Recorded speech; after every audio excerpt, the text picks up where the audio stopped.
Dan sudah ada produser lapangan CNN Indonesia Ausirion Dholu yang berada di kawasan Gedung Parlemen Senayan, Jakarta. Selamat malam Rio, isu kudeta terhadap Partai Demokrat masih bergulir, yang hangat pula isu adanya iming-iming dana yang kemudian digelontorkan untuk KLB Partai Demokrat. Apa yang kemudian bisa Anda rangkum dari beberapa pandangan politisi Senayan terhadap hal ini?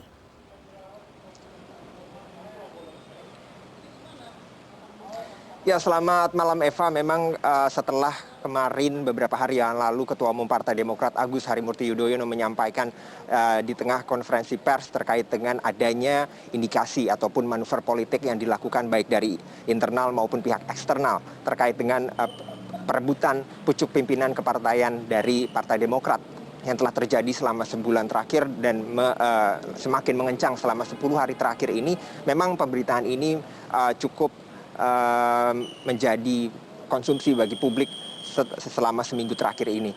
Apalagi kemarin setelah info tersebut beredar, kemudian beredar juga 5 nama yang menjadi inisiator, yang salah satunya adalah Kepala Staf Presiden Jenderal Muldoko, dan kemudian adanya iming-iming dana yang diberikan kepada sejumlah kader baik dari DPD dan juga DPC. Ini perlu kita konfirmasi kembali kepada DPP Partai Demokrat terkait dengan iming-iming dana ini. Nah, untuk mendengarkan secara langsung terkait dengan iming-iming dana yang diberikan, apakah ada uang sebesar yang dijanjikan kepada sejumlah kader Partai Demokrat terkait dengan hal ini. Saat ini saya sudah bersama dengan Kepala Badan Komunikasi Strategis dari DPP Partai Demokrat, Herzaki Mahendra Putra. Selamat malam Mas Zaki. Halo, malam Mas. Ya, Mas Zaki, ini terkait dengan isu yang kembali beredar yang memenuhi lini masa kita pada akhir-akhir ini, adanya iming-iming dana yang dijanjikan kepada kader-kader Partai Demokrat, terlebih pada pengurus dari DPC dan juga DPD.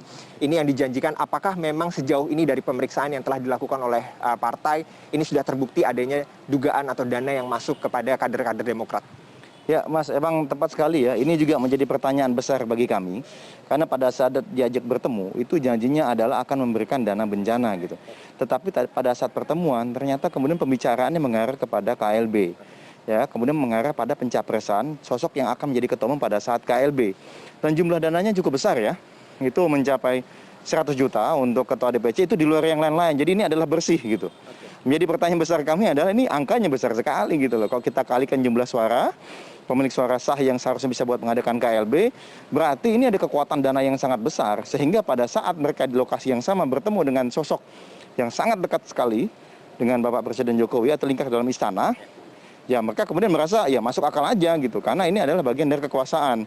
Dan mereka mencatut nama, tadi lagi-lagi ada menteri dan pejabat pemerintahan yang katanya juga sudah merestui gitu loh. Nah, kalau kita melihat ada dukungan dari menteri yang merestui begitu. Ini kan dari kemarin memang dari konferensi pers yang dilakukan oleh Mas Ahaye ini kan belum disebutkan. Namun melalui media sosial dari kader seperti misalnya Ketua Bapilu Andi Arief dan juga Rahlana Sidik yang menyampaikan terkait dengan 5 nama dalang tersebut, dan juga dana-dana yang disampaikan ini kalau tidak salah sampai 100 juta begitu.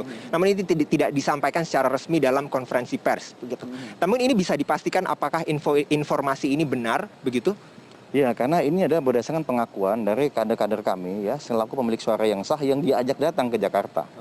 Dan di lokasi itu pelaku gerakan ya, pengambil alihan kepemimpinan Partai Demokrat secara paksa ini. Tadi disebutkan ada 5 orang, 1 eksternal, 4 ini adalah kader dan mantan kader. Ya kan, sebenarnya ya eksternal juga sebenarnya mantan kader, karena yang kader beneran kader yang kami tahu aktif hanya 1. 3 lainnya itu ada yang mantan kader, ada yang kami nggak pernah lihat gitu. Berapa total dananya yang ditawarkan dan apakah sudah terbukti menerima begitu? Yang ditawarkan itu adalah sebanyak 100 juta per orang, kemudian ada DP dulu 25%. Nah, di saat itu gitu. Mereka ini mau menolak, tapi mereka ayo tanda tangan ini karena melihat ada tekanan di situ, kekhawatiran untuk menolak ya kan, karena mereka lihat betapa di dekat situ, di ruangan yang sama, mereka berbicara dengan tadi, yang orang lingkar dalam istana tadi gitu. Oke, artinya memang ada tekanan di situ bagi para anggota ataupun kepengurusan dari DPD dan DPC ya, yang lebih banyak menerima hal ini begitu. Nah, setelah menerima, tindak lanjut dari DPP Demokrat seperti apa? Apakah ada evaluasi tersendiri kepada kader-kader tersebut? Sudah dipanggilkah, diminta pengakuankah, seperti apa? Mereka ini menerima ini, setelah menerima, mereka kemudian datang ke DPP. Mereka melaporkan, Pak izin kami dipanggil, kata mau kasih dana bantuan bencana, tahu-tahu bicara mengenai Pilpres 2024 dan bicara mengenai KLB, dan kami dikasih ini. Dia bilang. Mereka melaporkan justru, nah di sini bukan mereka kemudian bersalah, tetapi justru mereka datang aja sudah ditipu nih gitu loh, bahwa kata dana bencana, nggak taunya bicara mengenai KLB dan bicara mengenai pencapresan oleh pihak eksternal gitu loh. Nah, jadi kalau kami lihat apakah tindakan yang kami ambil, waktu itu kita langsung melakukan investigasi dengan mereka juga, sudah kita dalami juga bukti-buktinya dari mereka maupun pengakuan mereka, dan sudah kita lengkapi juga. Ini memang sudah semua yang memang bisa dipastikan semua semua kader dari DPC dan DPD ini sudah melaporkan, atau ada indikasi masih belum sehingga mereka menjadi tidak pro kepada AHY begitu? Bukan, ini ditemukannya secara terpisah. Nah, begitu ada laporan dari beberapa kader, kemudian kami pun mengkomunikasikan ke teman-teman DPD DPC se-Indonesia. Kami sampaikan apa adanya, silakan kalau emang ini komunikasikan ke kami. Dan kalau memang misalnya katakanlah gitu ya, mereka siap dan bersama kami, kata Ketum AHY sesuai dengan Kongres kelima yang sah kemarin, ya silakan buktikan gitu. Ternyata mereka sepakat, ya udah ketua-ketua DPC dan ketua-ketua DPC se-Indonesia kemudian sepakat untuk membuat surat kesetiaan dan kebulatan tekad untuk mendukung Ketua Umum AHY karena beliaulah pemimpinan Ketua Umum yang sah berdasarkan Kongres kelima 2020 yang lalu. Dan suratnya sudah berdatangan semua, sudah kami terima semua, bahkan beberapa contoh dari Papua itu sudah datang bersama ketua-ketua DPC-nya dan ketua DPD datang mau menyerahkan langsung. Ini sebagai bentuk dukungan secara resmi, dan yang tidak datang pun selain mengirimkan, mereka pun melakukan konferensi pers di daerahnya masing-masing dan merilis beritanya ke media, memfoto bahwa mereka semua kompak mendukung Ketua Umum AHY gitu loh. Oke, mendukung Ketua Umum AHY begitu.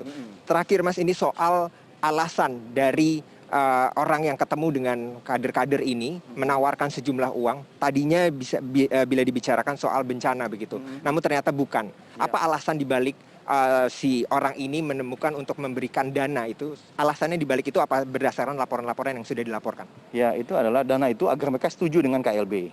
Setelah KLB akan ada penggantian ketua umum.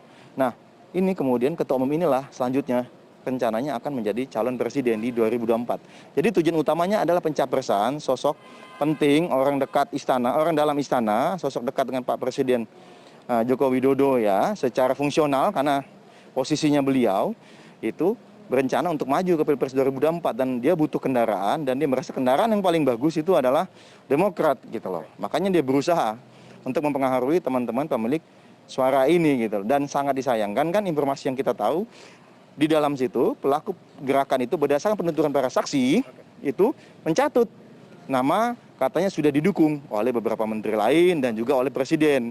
Sedangkan kita tahu Pak Presiden kan kemudian Oke, nah ini kalau kita lihat dari konferensi pers kemarin, ini kan memang sekali lagi Demokrat tidak memberikan sejumlah nama ataupun bukti yang jelas terkait dengan laporan-laporan yang disampaikan oleh Mas AHY sendiri. Ini menimbulkan pertanyaan di publik dan juga partai-partai yang kami tanyakan responnya terkait dengan hal ini. Ada yang menilai ini adalah politik baper ala Demokrat begitu. Ada yang menilai bahwa ini sengaja mencari perhatian publik di tengah situasi yang tidak kondusif seperti saat ini.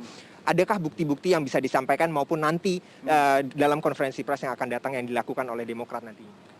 Kalau bukti itu sangat jelas, Mas. Kenapa? Kenapa kami berani konferensi pers? Karena 10 hari yang lalu kami sudah dalamin terus-terusan.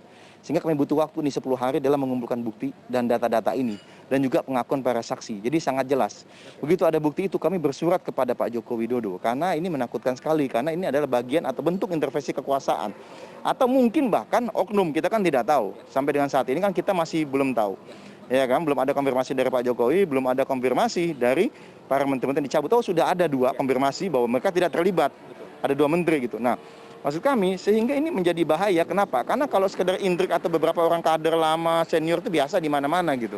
Tapi yang menjadi isu besar adalah karena di sini ada sosok eksternal yang cukup penting ya di pemerintahan saat ini gitu loh. Betul, itu kami sepakat soal itu. Namun kalau misalkan kita lihat, mengapa tidak Mas AHY sendiri yang menyampaikan hal tersebut, namun harus kemudian Ketua Bapilu Andi Arief dan juga Rahlan Nasidik melalui media sosialnya yang kemudian menjadi perhatian juga di masyarakat. Kenapa tidak Demokrat sendiri melalui konferensi pers yang resmi menyampaikan hal tersebut? Ada alasankah di balik hal tersebut? Ya, jadi kami ini ada fatsun politik juga gitu loh, Mas.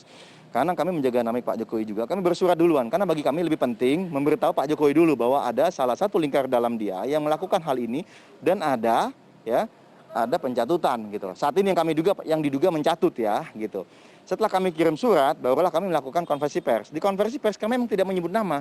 Di surat ke Pak Jokowi kami menyebut nama gitu. Kenapa? Ya kami nggak mau, istilahnya kami kan masih mengedepankan asas praduga tak bersalah dulu dan ingin mendapatkan konfirmasi dari Pak Jokowi dulu. Ternyata begitu malam kami dapat informasi bahwa Pak Jokowi sudah membaca surat. Oh ya udah, berarti Pak Jokowi sudah lebih tahu, sudah tahu duluan. Berarti tidak apa-apa buat kami untuk membukanya. Yang membukanya bukan hanya Bang Andi Arief dan Rahlan juga melalui Twitternya. Saya sendiri pun selaku Kepala Badan Komunikasi Strategis sudah mengirimkan rilis kepada wartawan pada saat yang bersamaan Bang Andi Arief dan Bang Rahlan nge-tweet gitu. Kalau kemudian tadi ataupun kemarin Mensesnek menyampaikan bahwa Presiden telah membaca namun tidak perlu untuk dibalas begitu. Respon dari Demokrat seperti apa? Ya, untuk respon itu akan disampaikan langsung oleh sekjen kami nanti ya mengenai ini ya. Jadi bukan dari saya, nanti kami sedang siapkan juga, nanti akan ada pernyataan dari sekjen yang mewakili Demokrat terkait hal ini. Karena kan Pak Sekjen yang kemarin mengantarkan surat ini kepada Pak Joko Widodo. Nah, jadi kita sedang menunggu beliau yang akan merespon nanti. Oke. Terakhir Mas Zaki, ini harus saya konfirmasi juga terkait dengan relawan yang ada di luar. Ini tidak hanya di internal Partai Demokrat, tidak hanya pihak eksternal, namun ada di relawan tersendiri dari pendukung dari Agus dan juga Silvi pada Pilkada 2017 lalu, yang tadi siang rencananya ingin mendeklarasikan diri untuk mendukung Muldoko untuk menjadi pimpinan dari Partai Demokrat begitu. Namun tidak jadi karena mendapatkan intervensi. Nah, ini dari Demokrat sendiri melihatnya seperti apa? Karena dari relawan sendiri sebenarnya sudah ada gerakan ataupun tekanan untuk merubah pucuk pimpinan dari Demokrat ini. Responnya seperti apa? Ya, itu kan hanya yang cari panggung aja, Mas. Karena jelas-jelas semua relawan Agus Silvi sudah dibubarkan pada tanggal 15 Maret 2017. Dan sebagian besar dari mereka kemudian sudah bergabung dengan orsap kami. Kami yang punya ada orsap ya, banyak orsap. Dan orsap itu semuanya sudah menyatakan dukungan fullnya kepada kepemimpinan Ketua Umum AHY saat ini, sehingga bagi kami deklarasi itu sangat tidak relevan gitu dan mencari panggung. Apalagi kemudian kami dengar katanya hanya akan ada 5 orang yang akan deklarasi ya. Kalau deklarasi 5.000 gitu loh, ya nggak? 5 orang sih, ya ini juga di warung sini sudah ada 15 orang. Saya juga bisa bilang ini relawan deklarasi mendukung Ketum AHY. Tapi bagi kami itu lucu-lucuan, Mas. Jangan kayak gitulah. Artinya memang kalau dari internal sendiri bisa disepakati, bisa dipastikan bahwa internal solid dalam hal ini dalam menghadapi ujian ini. Alhamdulillah kita solid banget, Mas, dan alhamdulillah ini semua juga berkat dari teman-teman DPD DPC yang melapor, bukan kami yang melakukan. Mereka ada surat yang ditandatangani juga ya? Iya, karena setelah mereka datang, ketemu kami segala apa, teman-teman DPD DPC kemudian mengusulkan, ya udah kita buka-bukaan aja, ayo kita buat surat ini, siapa nih yang nggak mau ngasih?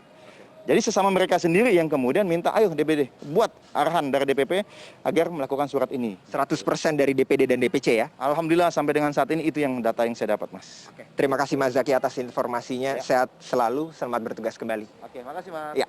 Kembali kepada Eva terkait dengan apa yang kisruh yang terjadi di Demokrat. Ini tentu menjadi perhatian bagi publik dan juga bagi kita semua untuk melihat seperti apa perkembangan yang akan dilakukan oleh Demokrat baik dari internal maupun eksternal setelah konferensi pers yang dilakukan oleh Agus Harimurti Yudhoyono beberapa hari yang lalu. Eva. Baiklah, Ausirion Dholu melaporkan langsung dari kantor DPP Partai Demokrat. Terima kasih.